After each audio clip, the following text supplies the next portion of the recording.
Si traes tu Biblia por allí, por favor, acompáñame al libro de Segunda de Corintios. Ok, vamos a estar ahí en esta mañana. Segunda de Corintios, capítulo 6.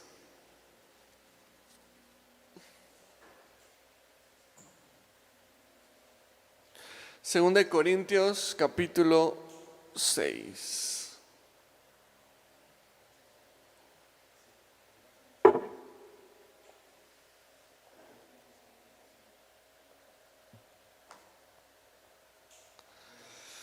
Y pues vamos a retomar nuestro estudio verso a verso en 2 Corintios. La semana pasada tomamos una pequeña pausa para hablar acerca de la resurrección y creo que fue muy bueno el tiempo que tuvimos la semana pasada examinando el mensaje de la resurrección, las buenas noticias, que significa que Jesús resucitó, venció la muerte, ya no hay más condenación.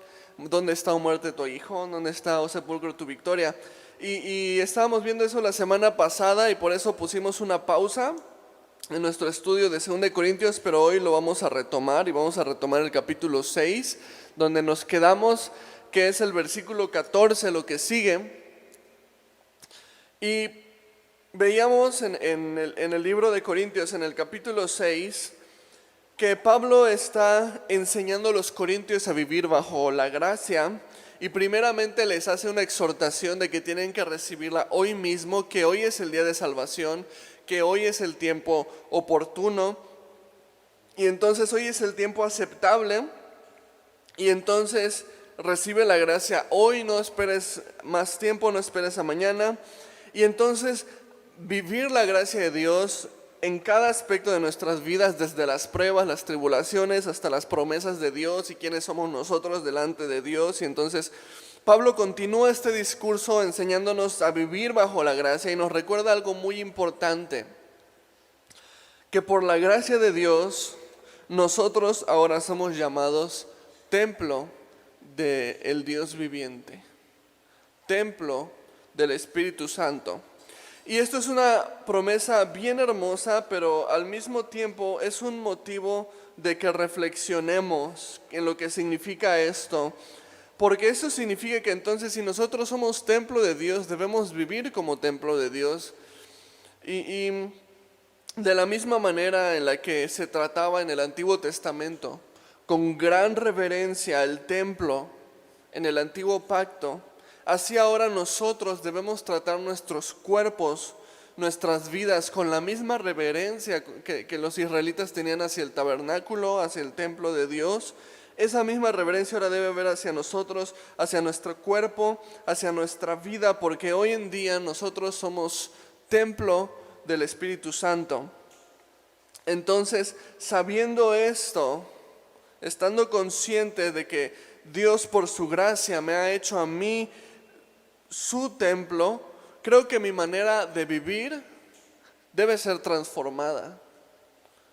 Creo que mi manera de caminar, de obrar, de hacer las cosas, debe ser transformada. Y entonces vamos al capítulo 6, si ya estás ahí, 2 Corintios capítulo 6, y vamos a empezar en el versículo 14.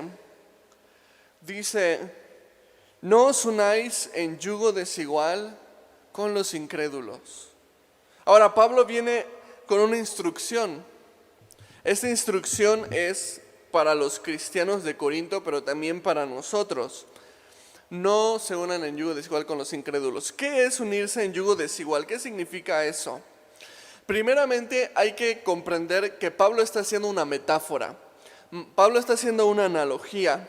El yugo es el aparato de madera que se le pone en el cuello a los animales de trabajo. Entonces el yugo es para dos animales y tú agarras a estos dos animales, por lo general toros, y les pones un mismo yugo que tiene el espacio para acomodarse en el cuello de cada uno de ellos. Entonces este yugo significa que estos animales van a caminar juntos, significa que van a trabajar juntos, y significa que van a compartir la misma carga sobre ellos. O sea, eso significa que estos dos animales van a jalar parejo. Ahora, un yugo desigual sería un problema, Porque si un animal es más grande o más alto que otro, entonces el yugo va a quedar chueco, fuera de balance. Y eso significa que uno va a cargar más que el otro, que uno va a llevar más peso y el otro va a llevar menos peso. ¿Por qué? Porque hay una desigualdad en el tamaño. Y entonces el que cargue más va a aguantar menos, va a sufrir más. Incluso el que termine cargando más podría generar una lesión que lo inhabilite para continuar trabajando. Entonces eso es el yugo desigual, por lo cual ambas criaturas deben ser de tamaños iguales para que puedan jalar parejo, para que ninguno de los dos sea lastimado, para que el trabajo pueda realizarse de una buena manera. Ahora, Pablo toma esta analogía y lo lleva a una aplicación de la vida cristiana. Le dice a los corintios: no se unan en yugo desigual con los incrédulos. ¿Cómo nos podemos unir en yugo desigual con los incrédulos? Uno de los ejemplos más comunes que se utiliza en este pasaje es para hablar sobre el matrimonio, de que no te cases con un incrédulo, lo cual puede ser una aplicación sin duda de este versículo, pero no se limita solo a eso. Por ejemplo, podríamos hablar un yugo desigual en negocios. Un cristiano debe ser muy sabio de con quién inicia proyectos de negocios. ¿Por qué? Porque tú tienes unos principios cristianos, tú tienes una honestidad cristiana, tú crees en una integridad cristiana, en honrar a Dios, pero la otra persona quizás no tenga los mismos principios o los mismos valores que tú. Y en un momento, si tú te involucras en un negocio con un no cristiano, te puedes llegar a topar con problemas, con que la otra persona quiere hacer cosas chuecas, con que la otra persona quiere evadir impuestos, etcétera. Entonces te puedes topar con cosas que van a ser un yugo desigual, no van a jalar parejo. Uno va a llevar más carga que el otro. Y entonces tenemos que tener cuidado, yugo desigual. Pero consideremos también el ejemplo del matrimonio, porque esto es de lo que más se habla cuando hablamos yugo desigual. Si yo me uno en matrimonio con una persona que es de diferentes creencias que yo, sin duda va a haber problemas. Un yugo desigual no va a jalar parejo como debería jalar parejo un matrimonio. Uno va a llevar más carga que el otro. Hay entonces diferentes valores, diferentes convicciones. Uno quiere agradar a Dios y el otro no le interesa tanto, o a lo mejor no le interesa en absoluto. Entonces, uno quiere inculcar la fe cristiana a sus hijos, el otro no está tan de acuerdo con esto. Uno se esfuerza en su matrimonio para agradar a Dios y el otro no pone el mismo esfuerzo porque no comparte la misma fe, la misma convicción de agradar a Dios en el matrimonio. Y entonces, hermano, hermana, si tú estás pensando en que no hay problema con casarte con alguien que es de diferente fe que tú por ahora, seguramente tienes mucho amor y muchas estrellas y muchas emociones. Pero cuando llegan los momentos cruciales, los momentos importantes, los momentos definitivos, entonces vas a tener grandes problemas en las decisiones importantes familiares. Ahora, hay quien dice: bueno, yo quiero tener esta relación con esta persona, pero no pasa nada porque no me voy a casar con ella, simplemente quiero tener una relación con esa persona. No es creyente, pero pues va a empezar a venir a la iglesia y ya sabes el resto de la historia. Pero el caso es el mismo. Aunque todavía no estés casado con esa persona, iniciar una relación con un no creyente sigue siendo un yugo desigual. Sigue siendo que no pueden jalar parejos en la relación. Sigue siendo que tienen diferentes convicciones, tienen diferentes valores. A ti te va a interesar mucho guardar tu pureza para el matrimonio porque eso agrada a Dios, y a la otra persona no tanto. Entonces muy probablemente una relación en yugo desigual va a estar recibiendo presión para relaciones sexuales antes del matrimonio. Uno va a comprender a través de la palabra, quizás, espero, que los celos es algo que no agrada a Dios, pero el otro simplemente va a querer ejercer dominio sobre la otra persona porque está siendo dominado por los celos que está sintiendo. Entonces, hoy en día se usa el término relación tóxica, y relación tóxica es toda la definición de una relación en yugo desigual. Entonces, tenemos que tener cuidado y tenemos que ser sabios, y si la palabra nos dice algo, Es por nuestro bien y es sabio escuchar la palabra. Ahora, mucho ojo. Tristemente, el yugo desigual no es exclusivo, escucha bien esto, no es exclusivo de una unión entre un creyente y un no creyente. A veces el matrimonio cristiano no está jalando parejo. Es decir, que pueden haber dos cristianos que comparten la misma fe, pero están experimentando un yugo desigual en su matrimonio, aun a pesar de que ambos son cristianos. ¿Y qué vamos a hacer? ¿Nos vamos a divorciar? Porque la Biblia dice que no nos unamos. No, no te vas a divorciar. Porque Jesús nos ha dicho que en el principio no fue así. Que en el principio lo que Dios creó, que no lo separa el hombre. Entonces, ¿qué debemos hacer si como matrimonio cristiano estamos viviendo en un yugo desigual? Primero debes examinarte, porque quizás tú no estás jalando parejo con tu esposo o viceversa con tu esposa. Quizás uno de los dos está comprometido con Dios y el otro simplemente quiere ser dominguero.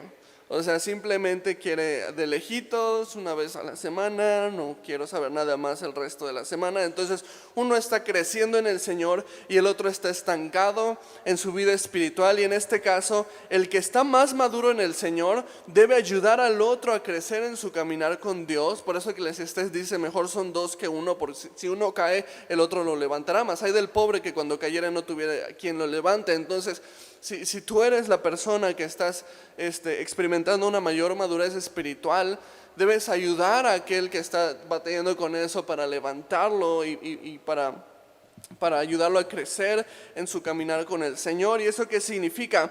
Si eres el esposo, eso significa que tienes que ser el sacerdote de tu casa, que tienes que poner el ejemplo de tu hogar, que tienes que tomar a tu familia, enseñarles la palabra de Dios, inculcarles los valores de Dios, pastorear el corazón de tu esposa, ver cómo está. Entonces, porque a lo mejor parece que puedes estar muy maduro espiritualmente porque conoces mucho, porque quieres servir, porque esto, porque lo otro, pero a lo mejor tienes descuidada a tu esposa y no estás viendo por sus necesidades o no estás teniendo en cuenta cómo se está sintiendo o sus batallas. Entonces, si tú eres el varón, tienes la responsabilidad de pastorear tu casa. Ahora, en el caso contrario, si es la esposa la que está más firme en el hogar que el esposo, entonces tu primer compromiso es el de orar por tu esposo y orar todos los días, orar sin cesar, orar sin desmayar, porque tú no lo vas a cambiar, solo Cristo puede cambiarlo. Sé ejemplo de conducta, sé ejemplo de fe, sé ejemplo de amor, sé ejemplo de servicio, porque dice el apóstol Pablo que aquella mujer que quiera ganar para Cristo a su esposo, lo ha de ganar por medio de su conducta. Entonces, sobre todo, si ustedes como matrimonio se están dando cuenta que son dos cristianos casados, pero que no tienen un matrimonio cristiano, ojo, porque no es lo mismo. Puede haber dos cristianos casados, pero no significa que tengan un matrimonio cristiano. Entonces necesitan afirmar sus pasos con Dios. Necesitan comprometerse con Él. Necesitan dejar que Dios guíe su matrimonio. Necesitas entrar en el discipulado matrimonial. Pon la palabra de Dios. O sea, a mí honestamente me ha dado algo de tristeza ver que este discipulado matrimonial que estamos dando, muy pocas personas se inscribieron a comparación del que dimos la vez pasada. Y entonces me pregunto, ¿qué está pasando con los matrimonios? ¿Qué es lo que está sucediendo? No hay compromiso. Estás viviendo dos cristianos juntos, pero no estás teniendo un matrimonio cristiano. No estás honrando la palabra de Dios en tu casa. No estás dejando que Dios sea la autoridad en tu casa. Entonces, yugo desigual. Sí, son dos cristianos casados, pero es yugo desigual. No tienen un matrimonio cristiano. Entonces, Tienen que conocer a Dios en lo íntimo, tienen que conocer a Dios como pareja, tienen que orar juntos, tienen que leer la palabra juntos, tienen que decidir, porque es una decisión. Si son dos cristianos casados pero no tienen un matrimonio cristiano, tienen la decisión que tomar, decir, vamos a hacer de aquí en adelante un matrimonio cristiano, un matrimonio que busca a Dios, un matrimonio que honra a Dios, porque a veces ese yugo desigual es más difícil y más doloroso cuando son dos cristianos los que están viviendo en el yugo desigual. Y entonces dice Pablo en el versículo 14, no os unáis en yugo desigual con los incrédulos. Y nos dice, ¿por qué? Porque ¿qué compañerismo tiene la justicia con la injusticia?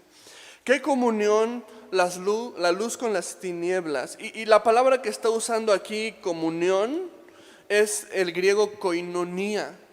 Ahora, esta es la misma palabra usada para la comunión que debería tener el cristiano con Jesús. Significa compañerismo, participación, interacción. O sea, esto es lo que el cristiano está llamado a tener con Jesús. Pero aquí entonces Pablo usa esta palabra para hablar de lo que pasa con el yugo desigual. El yugo desigual, esto es lo que hace. Esa koinonía que deberías tener con Jesús, esa comunión que deberías tener con Jesús, la cambias por tener comunión con algo o con alguien más. Nosotros deberíamos tener comunión con Jesús, pero esta chava me gusta mucho.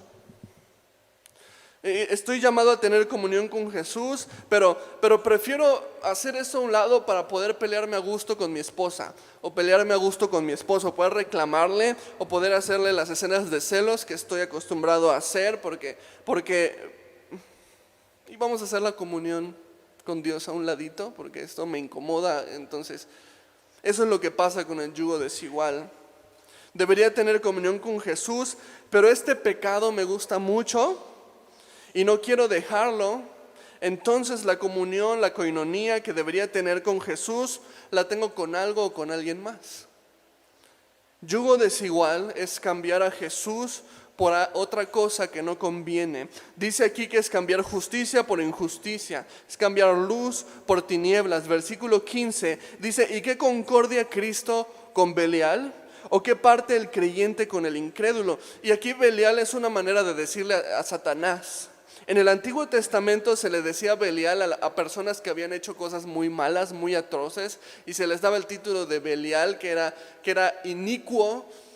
Pero en el Nuevo Testamento este título de Belial se le da a Satanás. Satanás es el Belial, es el inicuo. Entonces, al final de cuentas, esto es lo que el yugo desigual está haciendo. Cambiar a Jesús por cualquier otra cosa, al final del día es cambiar a Jesús por Satanás. Es de cambiar a Jesús por Belial. O sea, sea un novio o una novia no creyente, sea un matrimonio que no honra a Dios, sea un pecado que no quiero renunciar, sea lo que sea, la realidad es que estás haciendo a un lado a Jesús porque te gusta más lo que te dice Satanás. Entonces el yugo desigual es dejar que mi mente sea influenciada más por Satanás que por Dios. Porque como creyente sé lo que le agrada a Dios, pero a pesar de que sé lo que le agrada a Dios, decido no hacerlo. Decido ignorarlo, decido cambiarlo por otra cosa, por mi pecado, por mi pleito, por esta persona. Entonces, ojo. Y entonces, versículo 16. ¿Y qué acuerdo hay entre el templo de Dios y los ídolos? Y entonces, lo que Pablo ha estado haciendo es ponernos varios ejemplos de cosas que son opuestas entre sí. Nos ha estado diciendo justicia con injusticia, luz con tinieblas, Cristo con Belial, creyente con incrédulo. Y ahora termina diciendo templo de Dios con ídolos. Todas estas cosas son opuestas. Y el templo de Dios y los ídolos son totalmente opuestos, porque Dios en sus 10 mandamientos, Él le pidió al pueblo de Israel que no tuvieran ídolos y no hicieran imágenes para arrodillarse delante de ellas. Y entonces lo último de la lista que da en las cosas que se oponen es el templo de Dios con los ídolos. Y yo creo que eso es muy importante, porque ahorita nos va a decir que nosotros somos templo de Dios. y no tenemos nada que ver con los ídolos, pero entonces dice, la siguiente parte del versículo 16, porque vosotros sois templo del Dios viviente. O sea, ¿qué acuerdo hay entre el templo de Dios y los ídolos? Porque vosotros sois templo del Dios viviente. Y entonces, si los templos no deben tener ídolos y nosotros somos el templo de Dios, eso significa que nosotros no debemos tener ídolos. Y adivina qué es el yugo desigual. Idolatría. O sea, el yugo desigual es idolatría. Lo que pasa con el yugo desigual es que me hago un ídolo. Puede ser una persona, puede ser un pecado, puede ser un negocio, puede ser muchas cosas. Y entonces lo que estamos haciendo es meter un ídolo en el templo de Dios. Eso es yugo desigual, idolatría. Y para el israelita meter un ídolo en el templo de Dios era algo terrible. O sea, era de las cosas más atroces que tú podías hacer a un israelita, es meter un ídolo dentro de su templo. O sea, para ellos eso era llanto, era desgarrar sus vestiduras, era raparse la cabeza, era vestirse de cilicio, era hacer ayuno, era llorar. En la historia judía hubo un rey que se llamó Antíoco Epífanes, que por ahí del año 160 antes de Cristo, él metió ídolos en el templo y él tomó los utensilios sagrados e incluso él sacrificó un cerdo en el altar. Y entonces eso está en la historia de los macabeos. Pero entonces nos dice que cuando este rey Antíoco Epífanes en la historia de Israel hizo esto y profanó el templo de esa manera, nos dice la historia que todo Israel lloró, que todo Israel hizo luto, que todo Israel desfalleció, que todo Israel estuvo destrozado. ¿Por qué? Porque el templo, que era algo sagrado, santo, incluso aunque ellos no estaban tan bien con Dios en ese momento, incluso que ellos estaban, pero el templo era algo tan sagrado, tan santo, que el verlo profanado de esa manera destrozó anímicamente a toda la nación. Era algo aberrante para ellos, inconcebible para ellos. Pero entonces Pablo nos dice, oye, tú eres templo de Dios. Y Pablo nos dice, oye, esto es el yugo desigual. Yugo desigual es meter un ídolo en el templo de Dios. Tú eres el templo de Dios y entonces el Espíritu Santo mora dentro de ti. ¿Sabes por qué era tan aberrante para el israelita que alguien profanara el templo? Que en el lugar santísimo estaba la presencia de Dios. ¿Cómo algo inmundo, cómo algo impuro puede estar en la presencia de Dios? Entonces, cuando esto sucedió con los judíos y se profanó el templo, los judíos se destrozaron. Y Pablo te está diciendo aquí, tú eres el templo de Dios, el Espíritu Santo, la presencia de Dios mora dentro de ti y no hay comunión, dijo Pablo, luz con tinieblas, justicia con injusticia. O sea, no debería de ser esto, pero estás permitiendo que un ídolo se forje en tu corazón porque estás haciendo a un lado a Dios y estás tomando un yugo desigual, y el Espíritu Santo no debería compartir habitación con ídolos. Y eso es lo que está pasando en tu corazón. Tú estás haciendo un ídolo. Y termina el versículo 16, dice, como Dios dijo. Y fíjate qué es lo que Dios dijo aquí. Habitaré, o sea, viviré. Esa palabra habitar es vivir.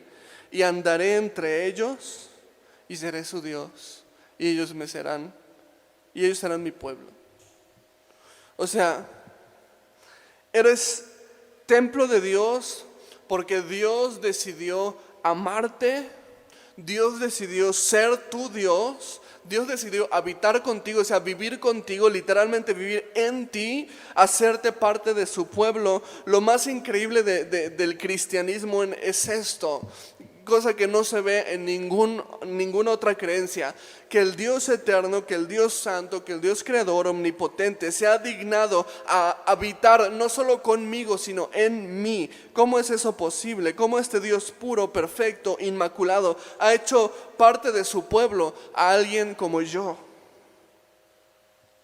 Y tenemos que entender que esto es únicamente por la gracia de Dios, porque hemos puesto nuestra fe en el sacrificio de Cristo por nosotros. Únicamente por medio de la fe hemos sido salvados. Somos hijos de Dios, pueblo de Dios. Él nos ha dado su espíritu. Y esto dice la Biblia, es por el puro afecto de su voluntad. Efesios 1:5 dice, en amor, fíjate cómo empieza este versículo, en amor.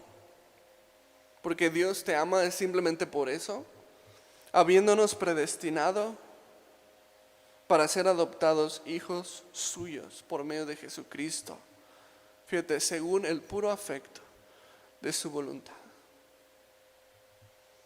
Por el puro afecto de su voluntad, soy hijo de Dios, soy pueblo de Dios, soy templo de Dios. Entonces, ¿qué hago? O sea, Dios es tan bueno conmigo. Dios ha dado estas promesas. ¿Qué hago metiendo ídolos al templo de Dios? ¿Qué hago con idolatría? ¿Qué hago con yugo desigual? ¿Qué hago cuando Dios me dijo no? Porque yo soy santo y yo habito dentro de ti, pero entonces yo estoy empeñado en continuar metiendo idolatría en mi corazón. No metas ídolos al templo de Dios, ese templo que Dios ha hecho en ti, en tu cuerpo, en tu vida. Dios te ama tanto, respóndele mejor a ese amor. Y la mejor respuesta es obediencia. ¿Cómo puedo responder al amor que he recibido de Dios? Versículo 17, mira cómo continúa, dice, por lo cual... Ese por lo cual es por tanto, o sea, sabiendo que somos templo de Dios, sabiendo que somos hijos de Dios, somos pueblo de Dios, por lo cual salid en medio de ellos, apartaos, dice el Señor, y no toquéis lo inmundo, y yo os recibiré. O sea, entonces guarda tu vida, consagra tu vida para Él, saca los ídolos que estás metiendo, sácalos. Toda esta influencia que el mundo ha hecho en tu corazón, sácala, consagra tu vida para Dios. Consagra tu corazón para Dios, consagra tus sentimientos para Dios. Hay un momento para amar y hay un momento para guardar tu corazón. Y si es momento para guardar tu corazón, consagra tus sentimientos para Dios. No le digas a alguien te amo a la ligera. O sea, si todavía estás esperando a la persona con la que te vas a casar, ¿por qué no guardas el te amo para la persona que vaya a ser tu esposo en lugar de ir repartiendo te amos por todos lados, ¿no? Consagra tu corazón, consagra tus sentimientos para Dios, porque Dios tiene una persona para tu vida y tú eres templo del Espíritu Santo. Un templo no es para que estés metiendo ídolos, no vivas en este yugo desigual, ven a la comunión con Cristo. El yugo desigual es muy duro, pero el yugo de Jesús es fácil, su carga es ligera. ¿Qué dijo Jesús? Oye, vengan a mí porque mi yugo es fácil y ligera mi carga. Y entonces el yugo desigual te va a dejar cansado, te va a dejar con el corazón roto, te va a dejar en idolatría, te va a dejar en estas cosas, va a profanar el templo que Dios ha hecho en tu cuerpo. Pero el yugo de Jesús te hace descansar, el yugo de Jesús te trae paz, el yugo de Jesús es fácil. Versículo 18. Y seré para vosotros por Padre, y vosotros me seréis hijos e hijas, dice el Señor Todopoderoso. Y otra vez, el Señor Todopoderoso dice, seré Padre para ti. Y tú serás mi hijo, tú serás mi hija. O sea, el Dios Todopoderoso, el Dios Creador. Ahora, Pablo aquí está citando una escritura que está en 2 de Samuel, capítulo 7, versículo 14. Y fíjate qué es lo que dice, porque Pablo te pone una parte, pero si vemos el versículo completo nos da una idea más profunda de lo que Dios está diciendo. Y Pablo está citando aquí 2 de Samuel 7:14. Dice, yo le seré a él padre y él me será a mí hijo. Y si él hiciera mal, yo le castigaré con vara de hombres y con azotes de hijos de hombres. Entonces, es bien interesante ver el contexto. ¿Por qué? Porque el hecho de que Dios sea nuestro Padre significa que tiene la autoridad de corregirnos. Porque a veces tomamos simplemente la parte romantizada, ¿no? De ser hijos de Dios. Bueno, somos hijos de Dios, mi papá me protege, me cuida, me ama, me consiente, etcétera. Soy hija del rey, soy hijo del rey, soy hijo de Dios. Y todo eso es totalmente cierto, ¿sí? Tu papá te protege, te cuida, te ama. 100% cierto, pero la parte en la que el papá tiene el derecho de corregir la hacemos a un lado. La parte que dice aquí, segunda de Samuel, yo seré por padre. ¿Y qué significa eso? Que si te tengo que azotar, te voy a azotar. O sea, te voy a castigar, te voy a disciplinar. Y Pablo está citando este versículo que habla de Dios como padre en el sentido del derecho que él tiene para corregir a sus hijos. Y me parece muy adecuado porque ¿sabes qué? Lo más fácil que podemos hacer cuando llegamos a textos como estos, que son tan cacheteadores y confrontadores y nos hacen sentir incómodos porque a lo mejor está confrontando algo en nuestra vida, lo más fácil que podemos hacer es ignorarlo. Decir, ese pastor es medio legalista. A lo mejor alguno ya lo está pensando. Y sí, te caché. Pero dice, o a lo mejor yo opino diferente. O simplemente decir, no quiero hacer lo que este pastor está diciendo. Pero entonces Pablo te recuerda, eres pueblo de Dios, eres templo de Dios, pero también eres hijo de Dios. Y entonces Dios, que es tu padre, tiene todo el derecho de corregirte. Y si tú deseas ser un buen hijo de Dios, entonces tienes que tomar esta corrección. No la puedes hacer a un lado. Y si Dios te está pidiendo que cambies tu manera de pensar, entonces cámbiala. Si Dios te está pidiendo que dejes a un lado un ídolo, entonces déjalo. Si Dios te está pidiendo que honres tu matrimonio, entonces hónralo. Si de verdad eres un hijo o una hija de Dios, entonces responde como hijo o hija de Dios.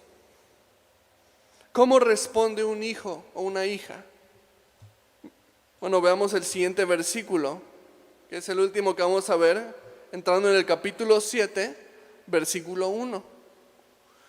Así que es por lo tanto, ¿ok? O sea, así que ya sabemos que somos hijos de Dios, somos templo de Dios, somos pueblo de Dios. Así que, amados, puesto que tenemos tales promesas, todas las que ya vimos, limpiámonos de toda contaminación de carne y de espíritu, perfeccionando la santidad en el temor de Dios. Eso es como responde un hijo.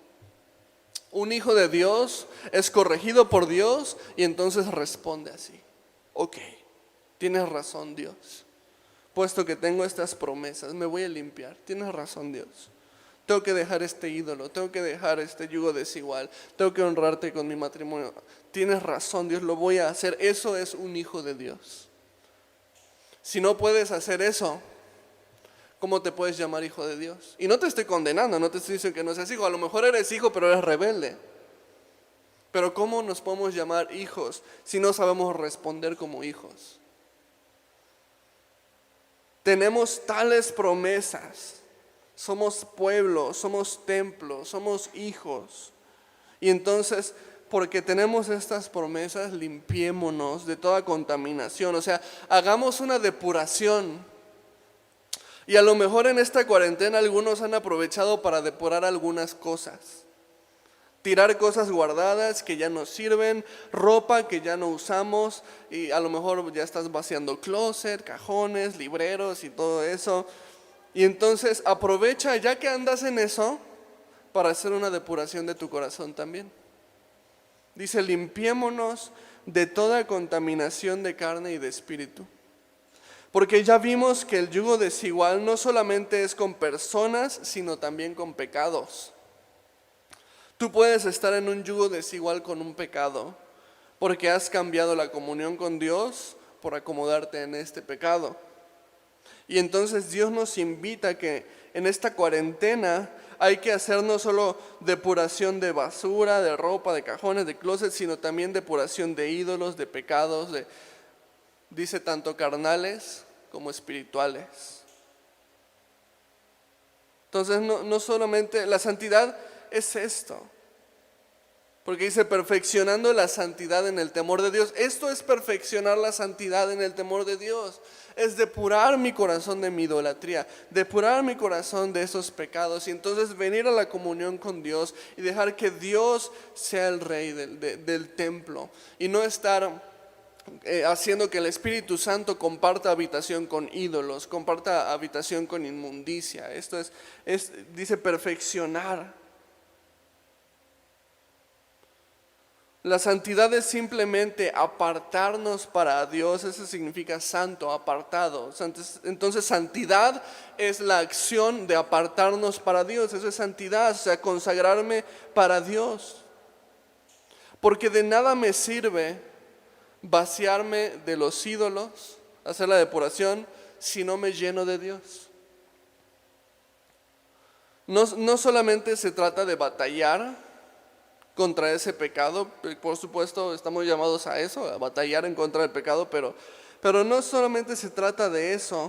O sea, no solamente se trata de echarle más ganas a mi matrimonio, de alejarme del yugo desigual, de quitar los hijos, sino que al mismo tiempo que hago eso, estoy buscando a Dios, me estoy llenando de Dios, estoy buscando su palabra, estoy retomando la constancia en mi tiempo de oración con Dios. Eso es apartar mi vida para Dios. Aparto lo malo y entonces me lleno de lo bueno, porque si haces lo uno sin lo otro, entonces no vas a durar. Muy pronto te vas a empezar a llenar otra vez de las mismas porquerías. Muy pronto vas a empezar a forjar otra vez los ídolos. Vacío mi corazón de los ídolos, pero lo lleno del Dios Santo.